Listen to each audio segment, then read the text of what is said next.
Olá, começa agora o 1049, o podcast do CAAF. Eu sou Lohane Rodrigues, me acompanha nesse episódio Desirê Azevedo. E continuando o nosso tema sobre universidade, movimento social, produção de conhecimento sobre violências, hoje nós vamos falar sobre a produção de dados a respeito do Covid-19. E para isso, a gente tem dois convidados. A primeira delas é a Adriana Martins, que é feminista, negra, de Assé, ativista do MNU, o Movimento Negro Unificado, da AMB Rio, Articulação de Mulheres Brasileiras, do Coletivo Guerreiras da Palhaçada, da Comissão de Combate à Intolerância Religiosa, Comissão Pequena África, colaboradora do Portal Favela, do Jornal Empoderado e Radar Covid-19 Fiocruz e integrante da Frente Nacional Antirracista. Em seguida, a gente tem também o Fábio Araújo, que é professor de Sociologia e pesquisador da Cooperação Social da Fiocruz. Atualmente, ele coordena, no âmbito do Observatório Covid-19 da Fiocruz, a produção do informativo Radar Covid-19 Favelas, que a gente vai conhecer um pouquinho mais na conversa de hoje, mas ele tem por objetivo um trabalho de vigilância popular e enfrentamento dos impactos sociais da pandemia nas favelas e periferias do Rio de Janeiro, em parceria com moradores, articuladores locais, coletivos e movimentos sociais. Ele também tem pesquisado temas como violências de Estado, violência criminal, favela e mobilização social. Boa tarde a todos. Muito obrigado pelo convite. Um prazer estar com vocês aqui. Bom, gente, vamos começar. Então, Fábio e Adriano, eu queria que vocês fizessem uma breve apresentação para o pessoal que está nos escutando. Queria que vocês falassem sobre como suas trajetórias levaram vocês a atuar no tema da Covid-19. Bem, vamos lá. Eu sou professor, né, sou sociólogo, eu sou professor do Instituto Federal do Rio de Janeiro. Na área, é um campus onde eu atuo, é um campus da área da saúde, e nos últimos 2 anos eu tenho trabalhado também na Fiocruz, né? E logo que eu cheguei na Fiocruz, começou a pandemia. Então, sendo a Fiocruz uma instituição de saúde, né, ela naturalmente foi convocada, né, a pensar estratégias de enfrentamento da pandemia. Então, logo no início da pandemia foi criado, a Fiocruz criou um observatório, né, chamado Observatório Covid-19 Favela, Observatório Covid-19, na verdade, né? E dentro do observatório, a ideia do observatório é monitorar a situação da pandemia dentro de várias áreas, né? E eu tenho trabalhado num dos eixos do observatório, que é o eixo impactos sociais da pandemia nas favelas. Então, desde então, nós começamos a pensar uma série de ações, de estratégias, né, de como está atuando em relação à pandemia. Boa tarde para todos que estiverem nos ouvindo aí. Obrigada aí pela oportunidade de estar aqui compartilhando esse espaço. Então, eu vou falar para o lado do movimento social, né? Enquanto ativista do movimento negro, do movimento feminista, da Comissão de Combate à Intolerância Religiosa, eu me aproximei do Fábio, na verdade ele se aproximou por conta da relação do Movimento Negro Unificado com a Fiocruz nesse período de pandemia em relação à questão combate à fome. A Fiocruz está num trabalho de estar levando cesta básica para comunidades através de algumas instituições, uma delas é o MNU, lá em Nova Iguaçu, né? E depois a Fiocruz me pediu, né, através do Fábio, escreve aí para o Radar e tal, o que você está achando da pandemia. Bom, e aí eu fiz um artigo e depois fui começando a convidar outras pessoas e foi essa a minha aproximação. Mas é uma entidade que eu já conhecia, né, por trabalhar num sindicato da área de saúde. É a ciência, né, tem levado muita esperança para todos nós nesse período da questão da Covid. Então, assim, inegável a ciência. Aproveitar aí para todo mundo da área de saúde que estiver nos ouvindo, agradecer mais uma vez o empenho de cada um. E a minha solidariedade a todos que perderam entes queridos nesse período de pandemia. Acho que para a gente começar é isso. Maravilha.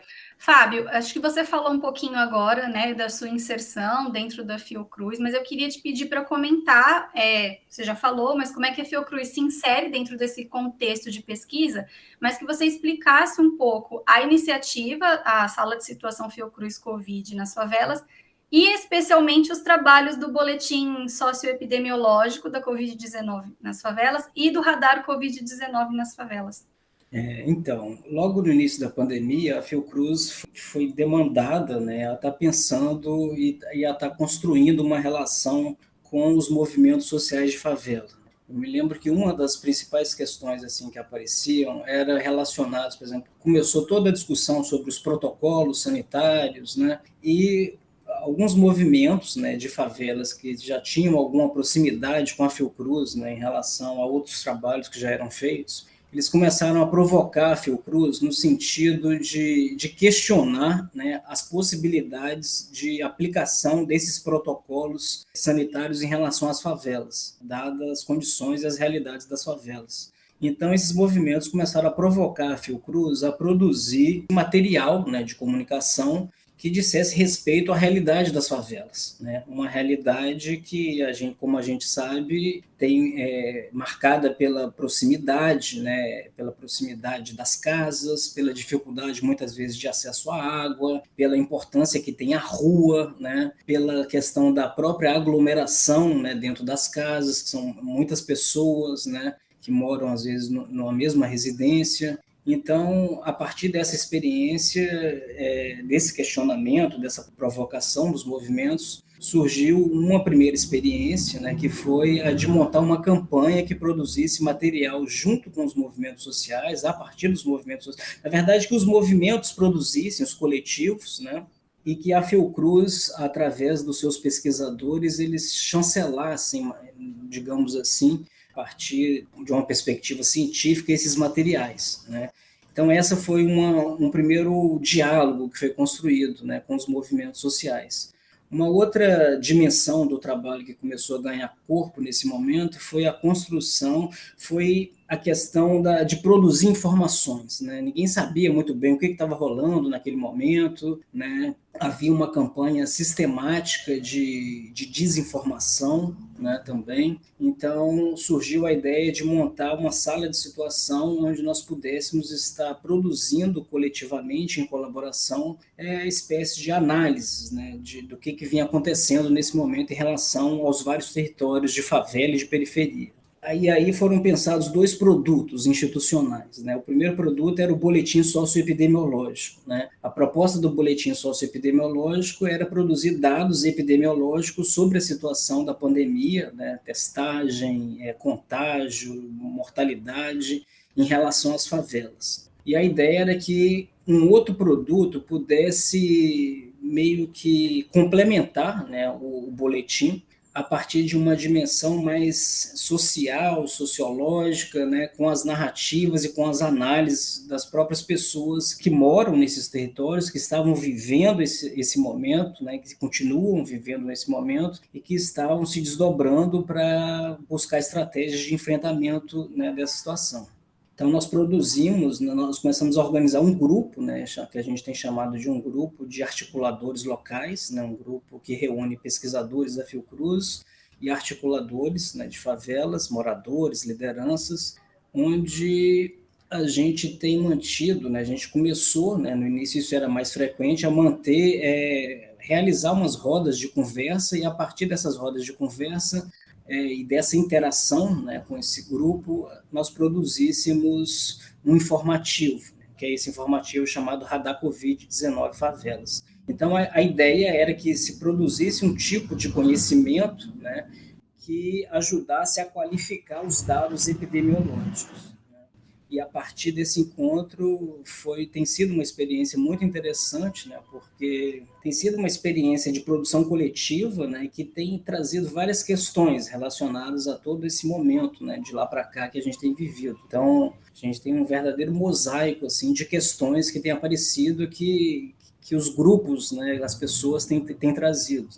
Adriana, antes de você começar a falar, eu queria te escutar um pouco também a respeito das iniciativas de atuação na pandemia no território e como é que você avalia essas articulações em torno do radar, do que estava sendo produzido e do que está sendo produzido aí.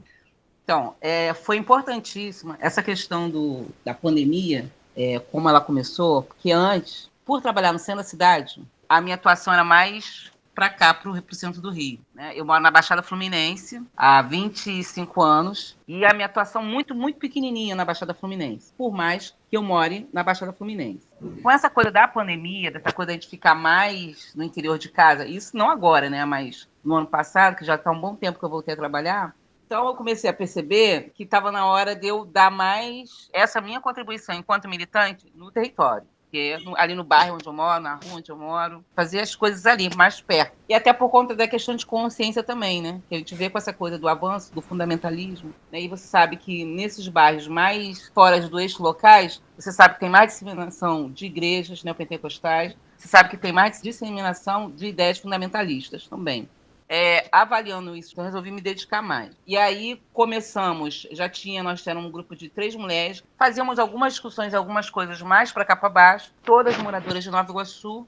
E aí também veio parar na minha casa uma menina chamada Kika, né, que é o nome dela de guerra, ela é vítima de violência doméstica. E aí a gente, vamos começar aqui, conversar, fazer alguma coisa de movimento de mulheres. De movimento de mulheres eu já faço bastante coisa, não aqui. Né? E aí não podia juntar gente, mas a gente já fomos conseguindo umas cestas básicas de um lugar, de outro. Bom, e começamos esse trabalho com cesta básica e dialogar também com as mulheres locais em relação à questão de gênero. E aí foram surgindo demandas de vários tipos, que não estão gostando do remédio que está sendo dado no posto de saúde, elas não querem o remédio que está sendo dado lá, porque diz que é uma injeção agora e engorda muito. No caso, seriam de contraceptivos. E aí você tem que procurar ver se, gente, tem que fazer uma comissão, ir lá e ver o nome do remédio. Mas tudo demanda tempo. Só para dar uma ilustrada, né, que as demandas vão chegando. Aí a gente vai vendo situações de mulheres mais velhas que não tem um vínculo da família aqui no Rio. E aí parentes se apropriaram do documento, do cartão do banco, de uma série de coisas. E que a gente fica tentando ver como administra essas situações. Vão aparecendo várias coisas. Dando essa pandemia, surgiu de tudo, né, gente? Vamos combinar.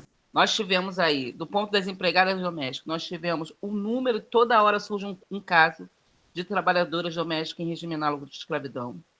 E aí, com isso, né, nós do MN e o DMB estamos participando de uma campanha contra o trabalho doméstico análogo da escravidão, uma campanha onde está a FENATRAD, que é a Federação Nacional de Trabalhadoras Domésticas, está o Ministério Público do Trabalho, está o OIT, está a TEMES, o IPEA, a ONU Mulheres, tá? O Movimento Negro Unificado, né, do Rio e a Articulação de Mulheres Brasileiras.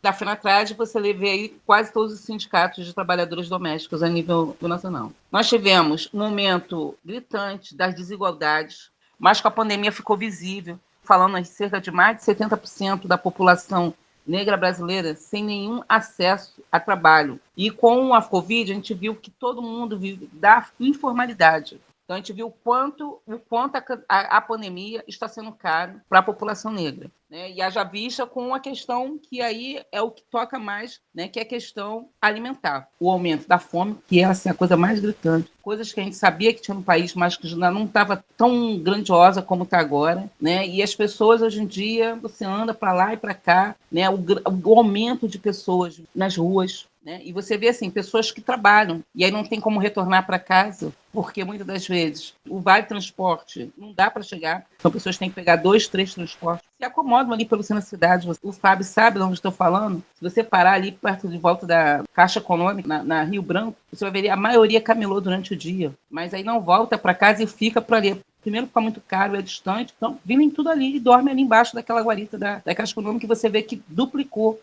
a população. Nessa pandemia também a gente viu a questão não só da desigualdade, mas a questão também, a gente pode botar para um lado também questão de humanidade. Né? A gente também viu, o povo brasileiro é um povo humano, é um povo solidário. Por mais a gente tem que falar das coisas ruins, mas a gente também tem que falar o que nos une. Né? E a gente sabe que todo esse grau de violência que a gente vem passando nas comunidades, que a violência de Estado, ela sobrecaiu mais incisamente nos grandes centros urbanos. Se a gente falar aqui de Rio de Janeiro, temos uma lei chamada DPMF 635, que foi promulgada e que não poderia ter nenhuma intervenção durante a pandemia dentro das comunidades. E o governo do estado do Rio de Janeiro, o secretário de polícia do Rio de Janeiro, deu de costas nadas para essa DPMF, né, e continuam tendo incursões essas violentíssimas. Nós tivemos o assassinato do João Pedro no passado, dentro de casa.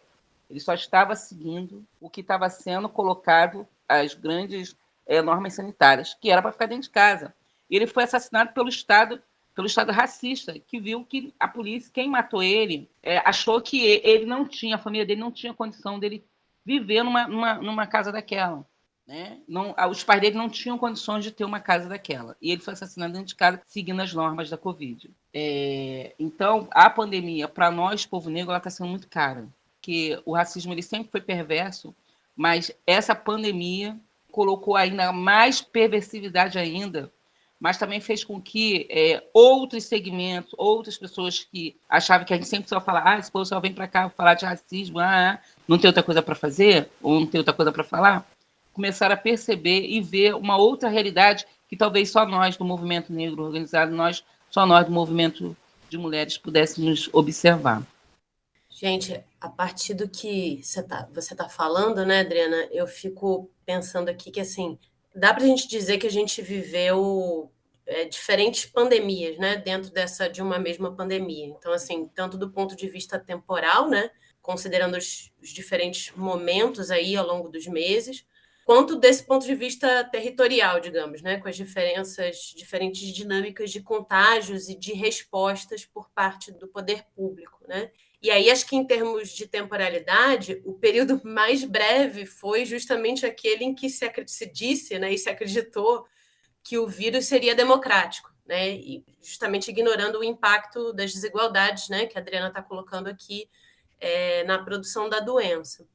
E eu lembro que com 2 meses de pandemia, mais ou menos, talvez você lembrem, repercutiu muito a declaração de um dono, né, de um grupo de investimento, que disse que o país ia bem no controle da pandemia, porque o pico já tinha passado, né, nas classes médias para cima, né, e que o problema era que o país tinha muita favela. Então, tem várias camadas, né, de questões nessa afirmação, mas o que me chama atenção especialmente é a consciência muito rápida que foi adquirida pelas autoridades e por esses grupos socioeconomicamente dominantes de que estava ocorrendo uma periferização do vírus, né? E, consequentemente, dessa distribuição desigual dos riscos que vai para além dos contágios, né? Mas desses impactos sociais de uma maneira mais geral. E aí, os próprios dados oficiais do governo, eles permitem ver esse processo, né, de distribuição desigual já nos primeiros meses, mas, ao mesmo tempo, essa produção de dados oficiais ela é acompanhada por produção de opacidade também, né, sobre invisibilização de algumas questões, especialmente por causa, no que se refere ao contágio, a escassez dos testes, né, que são esse instrumento de controle epidemiológico, e a sua distribuição desigual aí no território. Então, eu costumo dizer, né, que assim, mais do que prejudicados por uma subnotificação, esses dados oficiais eles são parte da criação dessa grande zona de suspeição mesmo em torno da doença, né, e que é também desigualmente distribuída. E aí eu acho que o trabalho socioepidemiológico que é produzido, né, nessa parceria da Fiocruz com os movimentos sociais de favelas, eles mostram muito bem isso, né? Então, assim, a partir dessas questões, eu queria que vocês comentassem sobre os desafios, né, metodológicos e também políticos, né, de você produzir dados sobre a Covid nas favelas, considerando justamente essa lógica que é operada pelo Estado, né, de produzir dados que, ao mesmo tempo, ocultam muitas coisas, ocultam a contaminação, ocultam os problemas que a Adriana estava colocando aqui. Bem, vou dar um palpite assim, sobre esse tema, que eu acho que é uma questão da maior relevância. Eu acho que essa questão que você tem chamado a atenção, eu acho que é muito importante para a gente compreender assim, as temporalidades, né, da pandemia. Eu acho que isso realmente as temporalidades e as territorialidades da pandemia, né, principalmente quando a gente está aqui falando de favela, né? E aí eu acho que tem uma dimensão, como a gente está falando aqui de violência de Estado também, né? A gente está muito acostumado a falar de violência de Estado na produção das mortes, de violência policial, que é uma dimensão central, né, nesses territórios, mas eu acho que tem uma dimensão aí fundamental que é exatamente isso que você está falando, né, que é a da produção da opacidade dos dados. Eu acho que isso colocou para todo mundo, né, eu acho, assim, para a gente, pelo menos, um dilema que era assim, como produzir conhecimento exatamente nesse contexto, que um conhecimento que fosse contra a opacidade dos dados, né? Porque a narrativa, porque isso foi um primeiro momento, foi muito essencial na desconstrução da narrativa da democratização do vírus, porque como você não tinha os dados, né? e eu acho que aí um momento inicial muito marcado por essa política da desinformação, em todos os sentidos, né, do controle dos dados, mas ao mesmo tempo da falta de conhecimento dos fluxos, né, da organização dos... Eu lembro que a gente fez uma entrevista e aí nós começamos, por exemplo, a pensar formas, né, de trabalhar, qual era o sentido de fazer um trabalho nesse momento. Eu acho que uma das dimensões desse trabalho era exatamente nesse momento, e continua sendo, né? Sempre foi, na verdade, né? E a gente vai entrando em cada etapa onde essas questões vão se recolocando, né? Que era exatamente como produzir regimes de visibilidade, né? Para discutir as desigualdades e os efeitos desiguais da pandemia, né? E aí eu acho que começaram a surgir várias experiências nesse sentido. Eu acho que isso foi muito legal, né? Nesse sentido dessa questão de como produzir dados, né, como visibilizar essas situações de desigualdade. E uma das coisas que era central é exatamente, e que foi ganhando relevância, né, ao longo da pandemia, que era a discussão, né, sobre os dados, tem a ver com uma discussão que eu acho importante, que era uma discussão sobre a evitabilidade ou não dessas mortes, né, que não é só produzir dado por produzir, né. Produção de dados virou um campo de batalha central, né, na disputa pela verdade da pandemia, né, eu acho. E aí rolaram várias movimentações nesse sentido, né? Por exemplo, a produção aqui no Rio, por exemplo, né, uma ação que a Fiocruz participou e tem participado efetivamente, foi a construção de painéis comunitários. E aí os epidemiologistas tiveram um trabalho muito importante nesse sentido, né? Só que, ao mesmo tempo, isso colocou outras questões, né? Por exemplo, não existem dados sobre favela, né? Essa é uma dimensão fundamental. Então, não tinha muito como pegar os dados oficiais, porque os dados oficiais, particularmente sobre favelas, eles não existem. Aí a importância da junção, né, de outros tipos de conhecimento para a gente refletir sobre a dimensão epidemiológica. Eu me lembro, por exemplo, como interpretar esses dados. Aqui, por exemplo, uma das coisas que apareceu no Rio de Janeiro foi que a maior parte das mortes ocorreu na Zona Sul. Por quê? E isso levantou todo um debate, né? O que esse dado queria dizer naquele momento? Queria dizer que a maior parte dos testes eram realizados, né, na Zona Sul, porque as clínicas ainda, as clínicas de saúde da família, ou mesmo clínicas privadas, né, tinham melhores condições, né, apesar de toda a precariedade. Então, as mortes que ocorriam em outros lugares, por exemplo, Campo Grande, tinha uma distorção que o maior número de casos aparecia na Zona Sul, mas o maior número de mortes, só que não eram mortes classificadas, né, como mortes por Covid, elas ocorriam em Campo Grande, uma região periférica da Zona Oeste. Então, isso era uma dimensão muito importante também. E daí que surgiu, por exemplo, primeiro surgiram iniciativas pontuais, né, de construir painéis, né, painéis comunitários, junto com os serviços de clínicas da família, junto com o serviço da estratégia de saúde da família, que, aliás, é um outro capítulo à parte disso, né, porque, na medida em que é um trabalho territorializado, era um trabalho que deveria ser central, né, nesse momento de pandemia, exatamente no monitoramento epidemiológico das situações que estavam acontecendo nesses territórios. Só que a estratégia de saúde da família, ela vem sendo, né, ela tinha acabado de passar por um momento de destruição, praticamente, aqui no Rio de Janeiro, né, e é uma realidade nacional isso, né. Então, tem uma dimensão aí também que eu já queria aproveitar para chamar a atenção, que é essa dimensão de que, se por um lado nós tivemos um processo de visibilização, né, das desigualdades no primeiro momento da pandemia, por outro lado, né, de produção de solidariedade, que foi muito bacana, da entrada das favelas na agenda pública, né, por outro lado, isso depois sumiu. E nós não conseguimos sequer fazer no Brasil uma discussão, por exemplo, sobre a emenda constitucional, né, que limitou a emenda constitucional do teto dos gastos, né, que é uma outra dimensão fundamental da violência de Estado, que desestruturou os serviços que já eram precários, né, aumentou a precariedade das pessoas que mais precisavam dos serviços nesse momento. Então, assim, virou um campo de batalhas em várias dimensões.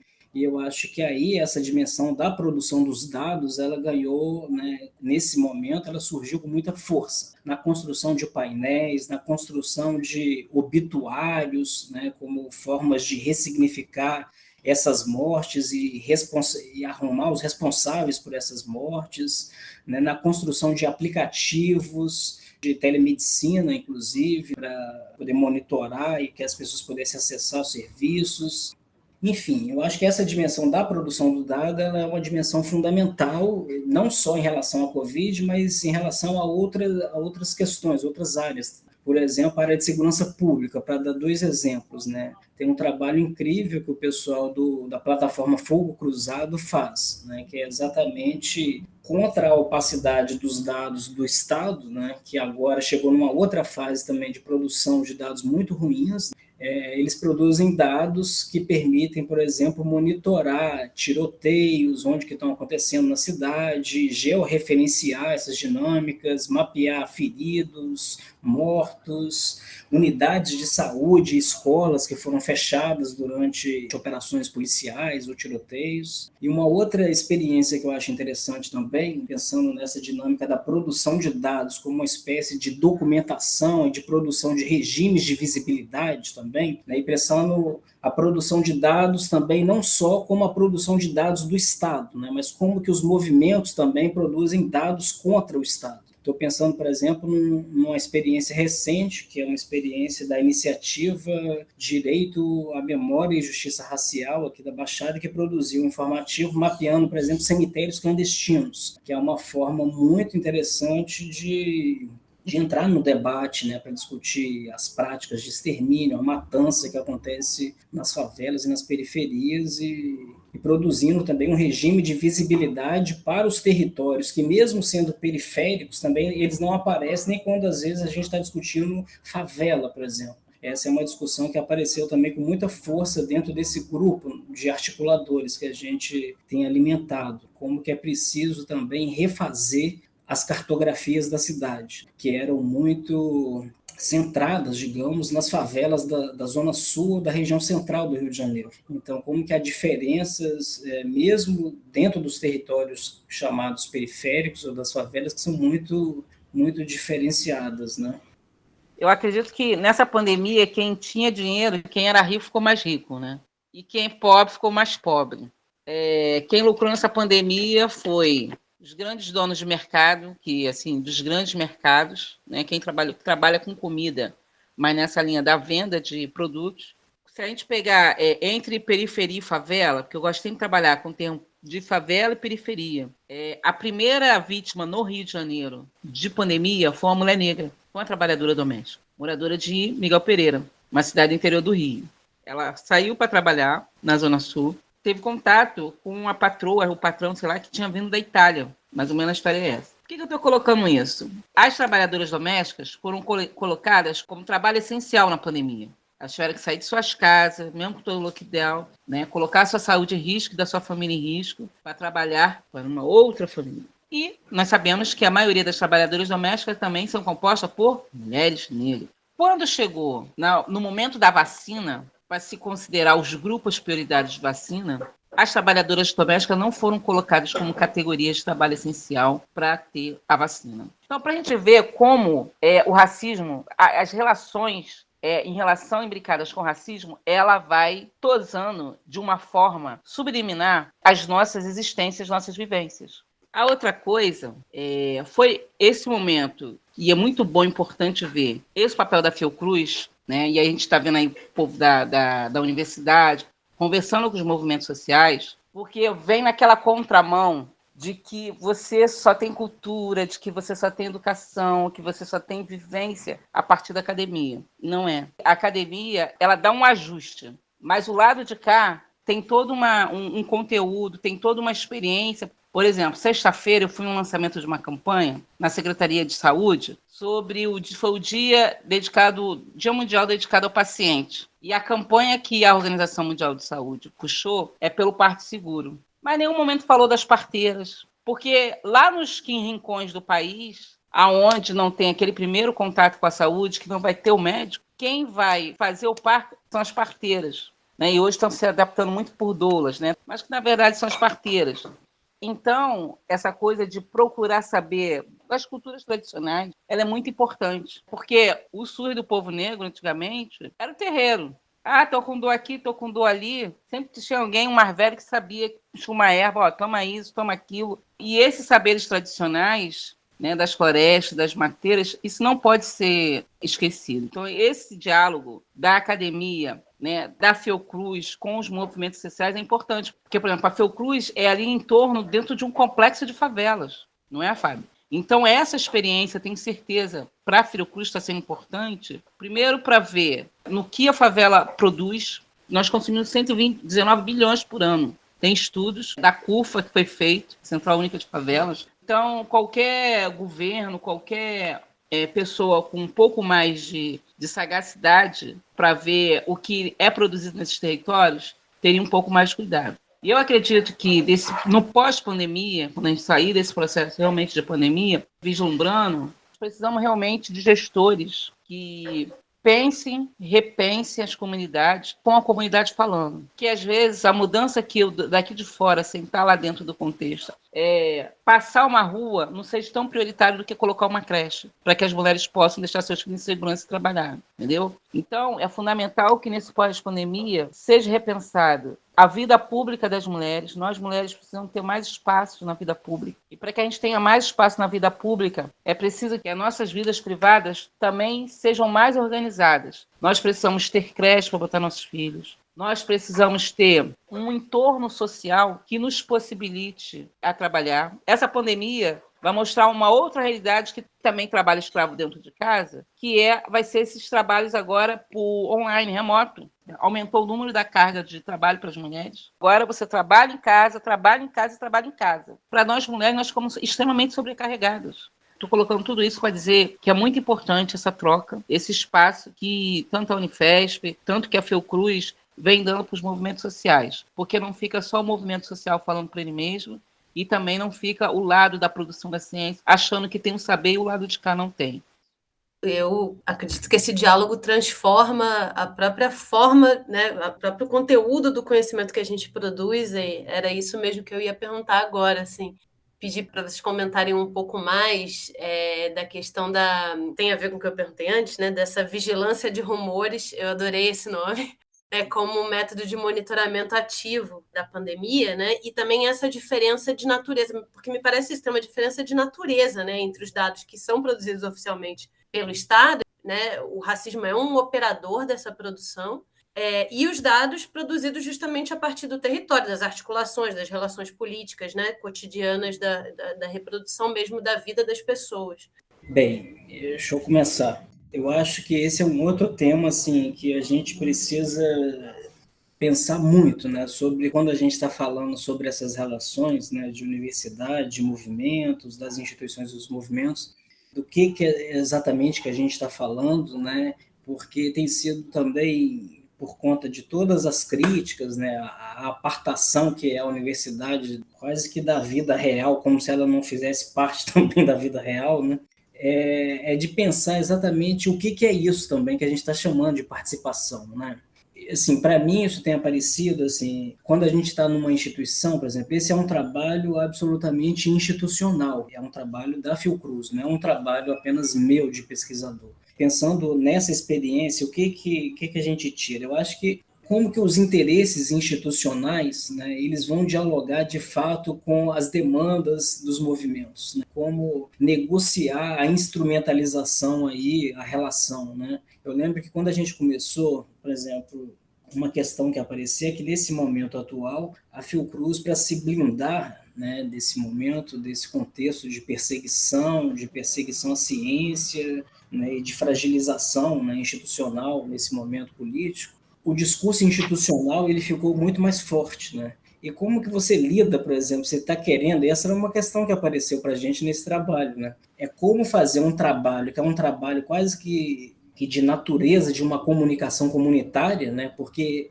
Esse é o grande barato, eu acho, desse informativo, né, do radar. Que quem produz os textos, né, mesmo quando não é o texto, mas, por exemplo, quais são as nossas ferramentas, né, para lidar com nesse diálogo, né? Por exemplo, ele foi pensado como um informativo, mas a gente sabe muito bem, como a Adriana tem colocado, que a dimensão da oralidade é uma dimensão muito forte, por exemplo, das culturas populares. Então a gente fica pedindo às vezes as pessoas para escrever, mas isso pode acabar sendo uma violência, inclusive, né? Então como que a gente lida com isso, né? Então a gente foi desenvolvendo um modo de fazer, sabe, de mandar um áudio às vezes e a gente transcreve o áudio, manda para a pessoa. E como que a linguagem, a própria linguagem também dos textos, né, ela vai provocando a linguagem institucional. Em que medida que o documento institucional ele permite acomodar um outro tipo de escrita, que não é aquela escrita, né, da formalidade institucional, quadrada e tal, né? Isso apareceu muito. Tem aparecido, né, inclusive, nas reedições dos livros agora da Carolina de Jesus, apareceu para a gente também, né? Qual é o lugar, por exemplo, da revisão, né, dos textos, né, como que isso é feito. E eu acho assim, pensando esse trabalho, tem uma outra dimensão que é da diversidade também dos campos de conhecimento. Por exemplo, essa metodologia de vigilância de rumores é uma metodologia que vem de uma linha de trabalho que o pessoal dos estudos de desastre geralmente usam, né? Ela está empregada aí porque tem parte da equipe, né, vem dessa dimensão, e a gente ficou também pensando, batendo cabeça, como que a gente complementava as metodologias, né? Porque é como, por exemplo, não fazer só um uso instrumental, né, de ficar perguntando o que está acontecendo aí, como dar uma densidade para uma relação de fato com os movimentos, né? E isso faz parte, inclusive, de pensar exatamente isso que eu acho que você estava chamando a atenção, Desirê, que é o estatuto, né, do conhecimento, né? Eu acho que, inclusive, nesse sentido, é mais do que rumor, né? O que a gente está trabalhando são as análises das vidas das pessoas, né? Como que as pessoas vivem, como que elas refletem as suas vidas, e a ideia era que o informativo ele servisse, que ele pudesse ser instrumentalizado nas lutas desses coletivos, desses movimentos, dessas pessoas, né? Ele só faz sentido nisso, né? Então, acho que tem uma dimensão, pelo menos eu me coloco muito, que é assim, dos lugares institucionais, né, de onde nós falamos, por mais bacana que nós sejamos, eu acho que tem uma dimensão que é de sempre pensar como não colonizar. Não é só decolonizar, mas é como não colonizar, né? Eu acho que ainda mais estando numa instituição muito grande, né, como a Fiocruz, é muito fácil a gente incorrer nesse risco também. Inclusive porque tem uma dimensão, por exemplo, territorial dos conflitos que ocorrem entre as favelas, a própria instituição ela é chamada muitas vezes a ocupar um lugar de mediação nos conflitos, né? Então, como que você reforça certos grupos, né? Como é que você vai dialogar com uma favela, uma comunidade, quem que é eleito, né? Que grupos são eleitos como os grupos legítimos para falar daquele lugar, e você acaba reforçando, inclusive, desigualdades internas, né? Eu acho que tudo isso são dimensões importantes, né, para a gente pensar essa relação, né, que é uma relação muito importante de ser pensada, mas, ao mesmo tempo, não é uma relação fácil também. Não sei o que a Adriana acha. Concordo com o que o Fábio está falando. É importante que nos dados ouça realmente quem está sendo estudado naqueles dados, né? Porque às vezes você fala, sei lá, da pessoa X, mas a pessoa X, quem está estudando não vai de fato naquele território, naquele lugar para ouvir. É bem provável que esses números, estamos aí nesses dados oficiais, mas é bem provável que o número seja maior. Porque, de repente, a gente está falando de resultados colocados pelas grandes secretarias de Estado, de saúde, né? Mas lá nos rincões do Brasil, lá onde o Brasil não chega, onde é o Brasil, mas o Brasil não chega. E aí, como que esses dados estão chegando? A gente não sabe, né? E a gente sabe que tem muita morte por aí que ela está sendo mascarada, né? Por conta desse desgoverno que nós estamos. Então, é necessário que os dados, quando eles forem produzidos, eles tenham que representar, de fato, a realidade. Porque os dados ajudam a pensar a política pública, os dados ajudam a formalizar reflexões para, de fato, a gente conseguir chegar numa política pública de saúde.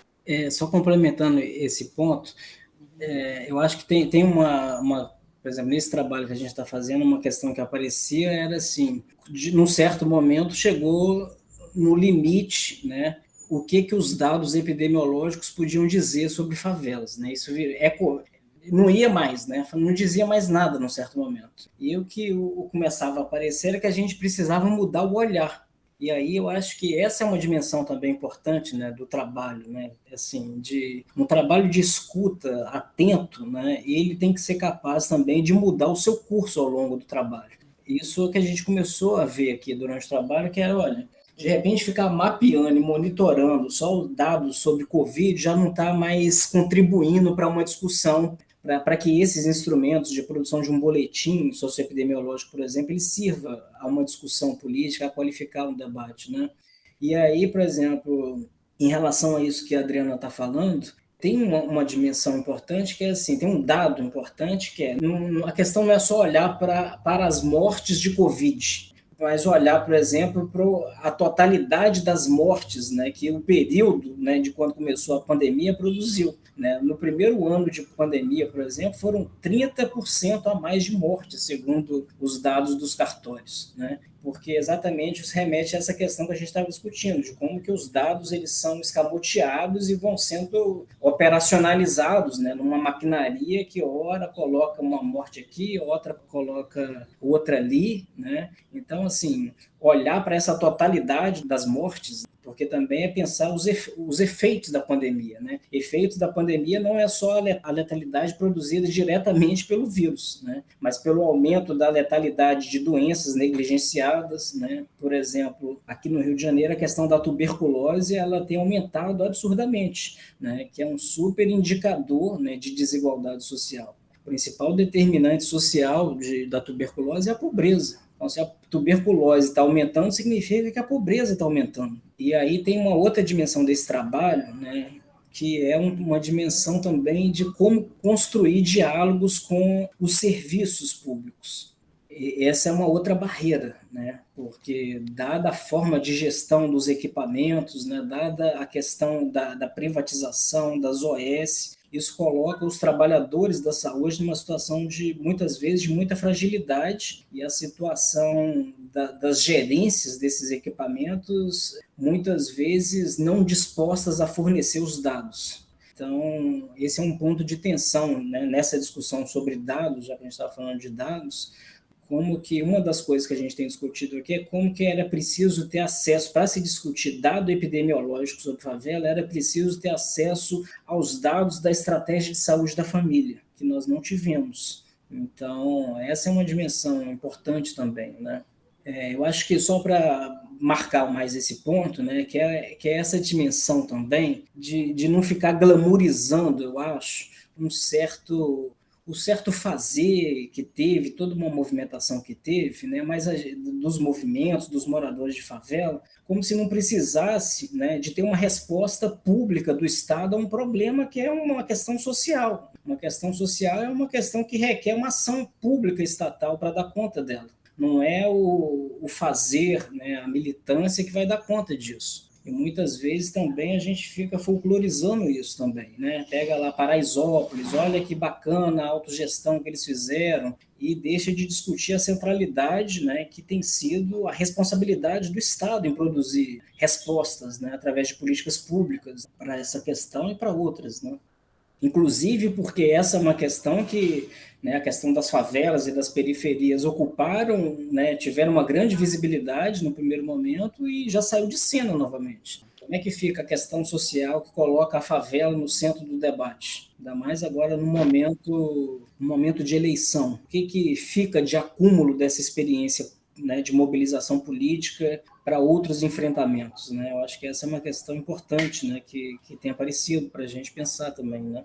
Tem uma coisa que me chamou muita atenção no trabalho de vocês, e aí eu queria que me chamou e eu gostei muito da forma como foi colocada, que é São Paulo e o Rio de Janeiro são os estados com o maior número de domicílios em favelas do país. E esse é um dado pouco considerado quando a gente está falando de planejamento social a partir de uma análise cartográfica. Vocês, inclusive, pontuaram os dois essa questão. E aí, o que me chamou a atenção é o apontamento da não homogeneização do espaço periférico. E aí, como a própria Adriana fez a separação da diferença de um espaço periférico para as favelas. Então, como é que a gente considerar esses lugares a partir das suas dinâmicas e das determinações socioambientais, já que a gente está falando de território, ajuda numa coleta mais eficiente desses dados? Gosto sempre de separar a favela e periferia, porque quando às vezes a gente fica só falando na favela, a gente esquece dos bairros periféricos. Por exemplo, o meu bairro, ele tem menos acesso a muita coisa que, por exemplo, uma favela da Rocinha. Estou falando de tudo, ponto de vista social. Né? Você chega lá, você tem clínica odontológica, tem toda uma organização. Fui na favela da Vidigal, agora, 3 semanas atrás, e assim, você vê uma estrutura que tem lá, organizacional, que não tem no bairro que eu moro. Não tem muitos bairros da Baixada Fluminense. Então, aí quando fala assim, só favela, parece que os problemas que tem só tem dentro da favela. Não tem. Tem muitos bairros periféricos que têm problemas tão quanto ou piores de determinadas favelas. Todos os problemas de violência. Por exemplo, eu não moro num espaço que tem problema de tráfico, no meu pequeno pedaço, mas tem problema da milícia. Tá entendendo? E aí, assim, eu posso estar falando que é desse território que eu vivo. Então, é sempre bom a gente separar isso para a questão de pesquisa, para a questão de elaboração de dados, para a questão de política pública, a gente ter sempre esse referencial de um território e de outro. Bem, complementando isso que a Adriana está falando, eu acho que pensar essa dimensão, né, das diferenças territoriais permite pensar a própria cidade, né, os próprios processos de produção da cidade, né? Porque esses lugares eles aparecem, às vezes, nas nossas representações como se eles fossem apartados da cidade, mas as lógicas de produção e a evolução histórica deles têm a ver exatamente com os processos de cidade. A Constituição da Baixada Fluminense, no Rio de Janeiro, assim como a Constituição da Zona Oeste, tem a ver diretamente com a política, por exemplo, de remoções, que remove, por um lado, então você tem uma ação estatal que remove do centro, mas que fecha o olho, por exemplo, e deixa rolar, por exemplo, a expansão da cidade para outras frentes, né? Aqui, no caso, para a Zona Oeste, para a Baixada Fluminense, né?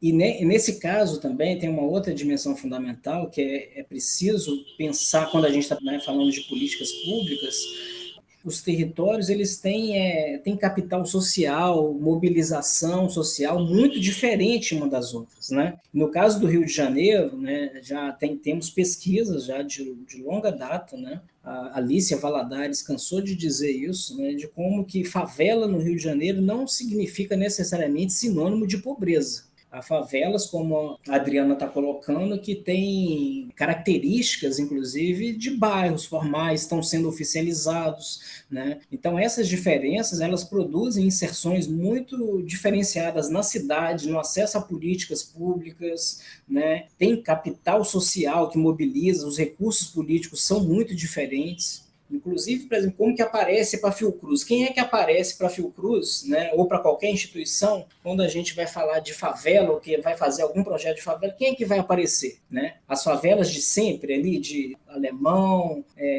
as favelas próximas da Fiocruz. Então, isso é uma dimensão muito fundamental, que você está falando da diversidade do que é a cidade e de como que você pode, inclusive, produzir aproximações entre esses territórios. Né? O que tem de semelhança e o que tem de diferença nesses territórios. Eu acho que esse foi um ponto positivo, eu acho, do trabalho também. Né? Exatamente porque, pela falta de visibilidade que tem, né, às vezes é difícil de você acessar o que está rolando nesses territórios. Eu acho que essa foi uma dimensão legal também, né, da gente conseguir chegar, de dar uma dimensão de visibilidade para territórios que não tinham essa visibilidade, né? Não que eles dependam da Fiocruz ou de qualquer instituição, inclusive, para fazer isso, obviamente, né? Porque a própria pandemia e a dimensão da tecnologia possibilitou que nós chegássemos, né, nesses grupos, nesses coletivos, e eu acho que isso ressignifica o nosso próprio trabalho, na medida em que a gente fica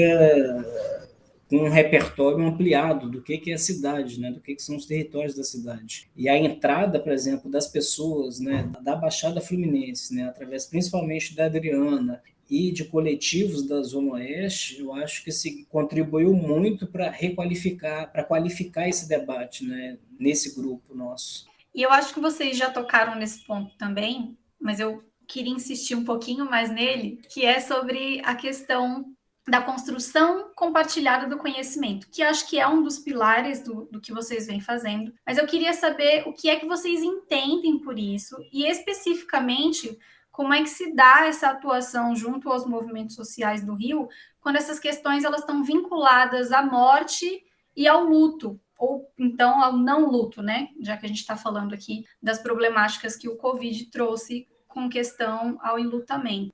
Bem, como eu disse, né, eu acho que esse é um ponto sempre de questionamento para mim, sabe? Do que a gente está falando.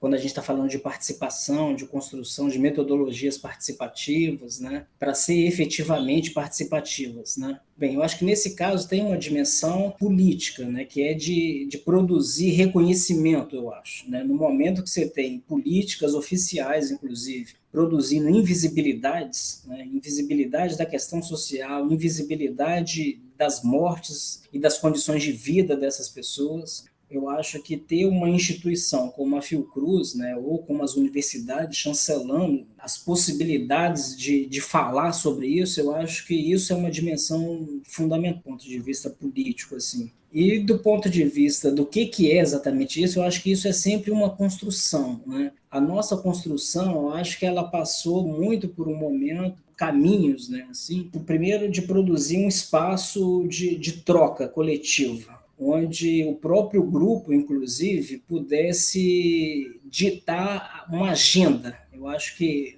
essa é uma dimensão fundamental, eu acho, de participação lá, que a gente estava tentando fazer um esforço, né? O grupo estava tentando, que é uma dimensão assim de como, a partir desse encontro, né? Porque esse é um outro tema que aparecia, como que os territórios, às vezes, por mais que façam muitas coisas, entre si acabam trocando pouco. Né? Então, eu acho que tem essa dimensão de poder juntar também para saber o que está acontecendo em cada área. Né? E em sendo diferentes os territórios, né, você conhecer e pensar as possibilidades de produzir agendas políticas conjuntas. Eu acho que essa é uma dimensão muito fundamental. Inclusive agora que a favela, que as periferias já estão, inclusive, saindo de pauta do debate público. Enfim, eu acho que tem isso, né, de pensar as pautas, das pessoas produzirem suas escritas, de contribuírem no sentido de que para onde que a gente tem que caminhar, por exemplo, falar, pô, esse negócio de ficar monitorando casos de Covid, isso já não está dizendo mais muita coisa. A gente precisa pensar um outro caminho, né? Para que esses instrumentos nossos aqui eles tenham alguma eficácia para a luta política das favelas e das periferias. Eu acho que uma outra dimensão importante é as próprias categorias, né? Como que vão sendo produzidas epistemologias também, né? Que os movimentos têm as suas epistemologias. E, por exemplo, quando a Adriana está falando, né, da importância de falar de periferia, eu acho que isso é uma coisa da maior importância, porque está recolocando novamente o que é a cartografia da cidade, né? E com o que a gente está trabalhando. A gente fica falando de favela, mas que favela, onde, né? E eu acho que no grupo teve essa dimensão importante, que tanto a Baixada Fluminense quanto a extrema Zona Oeste, inclusive, a forma como eles se referem, né? Exatamente porque Zona Oeste também é um universo muito grande, né? A maior parte do território do Rio de Janeiro, trazem essa categoria periferia. Eu acho que isso quer dizer alguma coisa, né? Produzir essa escuta é levar a sério, né, o que as pessoas estão falando, né, e tirar os rendimentos analíticos disso, né. Eu acho que também, só para complementar também, e dar um espaço para nós, que é do movimento social, de dar visibilidade ao nosso trabalho, né, na nossa produção social, que é o do fazer política. Então, quando a Fiocruz abre as portas, faz com que a gente dialogue com outras pessoas, fazem com que a gente faça cruzamentos de informação. Para a gente fechar, enfim, partindo dessa questão das mobilizações, né, e dos movimentos sociais, e aí, Fábio, eu falei dos tempos, né, da pandemia, né, e eles são muito pautados pelos tempos do debate público, né, que é isso, foram mudando. Eu me lembro que no começo da pandemia a gente tinha discutido alguns temas relacionados à questão das mortes, dos cemitérios, né, e aí alguém, não sei, mas se foi você ou se foi o Fábio Malar que comentaram isso, não, o assunto é cemitério agora, daqui a pouco já não é mais, isso aí já está passando.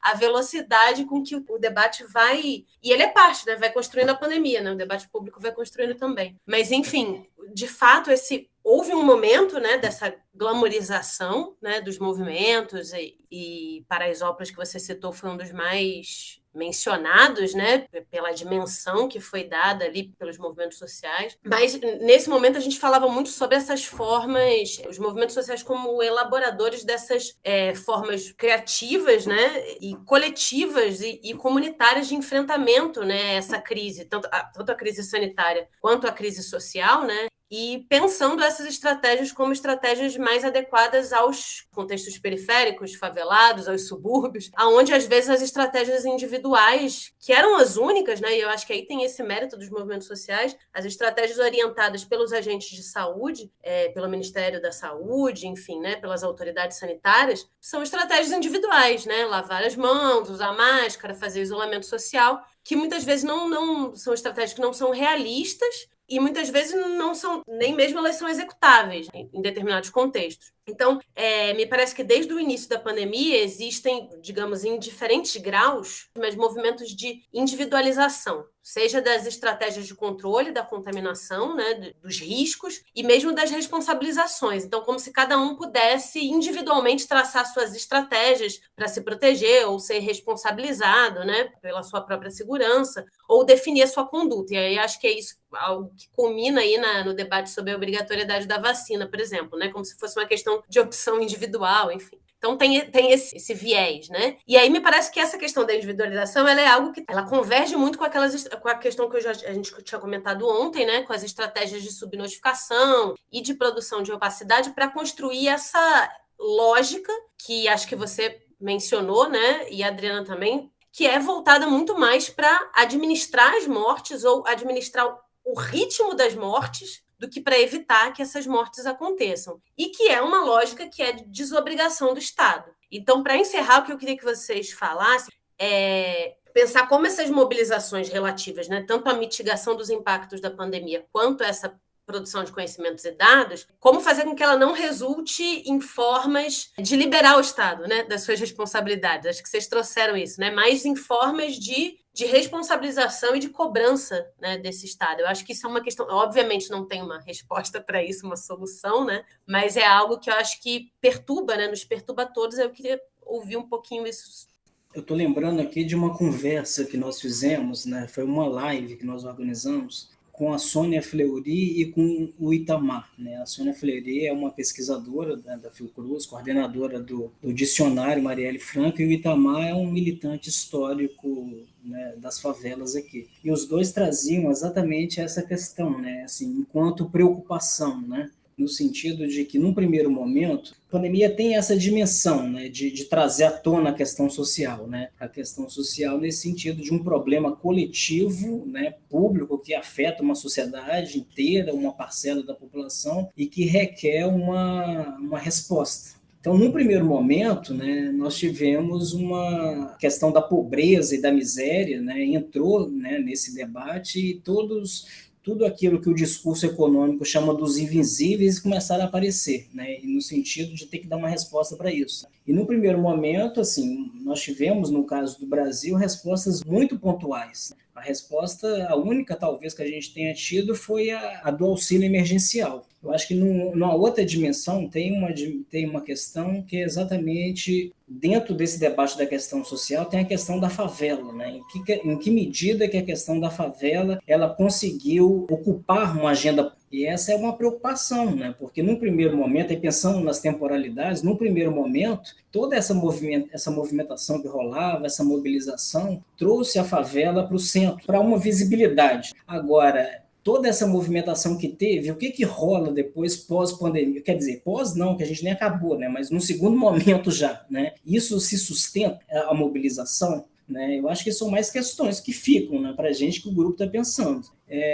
A favela é capaz de continuar ocupando um lugar na agenda pública de forma a requerer uma resposta aos seus problemas? Né? Nesse sentido, ela conseguiu produzir uma agenda, toda essa mobilização, né? Ela conseguiu produzir uma agenda para pensar a cidade, o lugar dela na cidade. Né? No caso do Rio de Janeiro, isso representa 25% da população, mais ou menos, segundo os últimos dados de 2010. Né? Então, assim, e essa população, as favelas, né? Pensar conseguimos redefinir o lugar das favelas na cidade? Essa é uma questão que o Itamar, né, que é essa militante, ele sempre traz, né? E o que a gente está vendo é uma grande dispersão disso, né?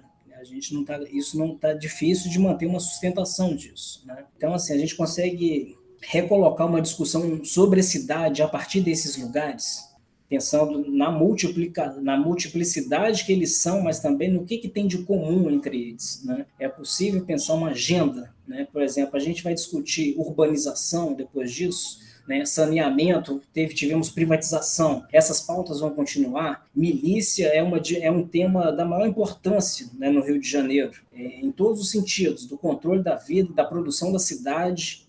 Tivemos vários relatos de interrupção de ações, né, de entrega de cesta básica que foram interrompidas, de lugares que ficaram sem água e que os moradores compravam água, né, e tinham que pagar taxa para a milícia para poder os caminhões chegarem nos lugares. Enfim, eu acho que tem uma questão assim de continuar pensando como que essas movimentações, como fazer disso algo que dure, né? E que seja capaz de permanecer na agenda política, principalmente nesse momento agora de eleição, no sentido de redefinir o lugar, né, das favelas e das periferias e de demandar e enquadrar politicamente o Estado para uma resposta. Ao que tudo indica, me parece que não.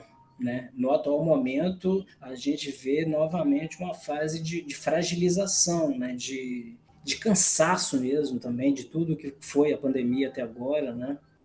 Bom, do ponto de vista do povo negro, a gente discute muito dentro do movimento negro que não dá para a gente continuar, né, nesse país se não tiver uma reparação. Quem mora na favela é povo negro, e quem passa as maiores violências de todos os tipos e de desigualdade dentro de favela e bairro periférico é o povo negro.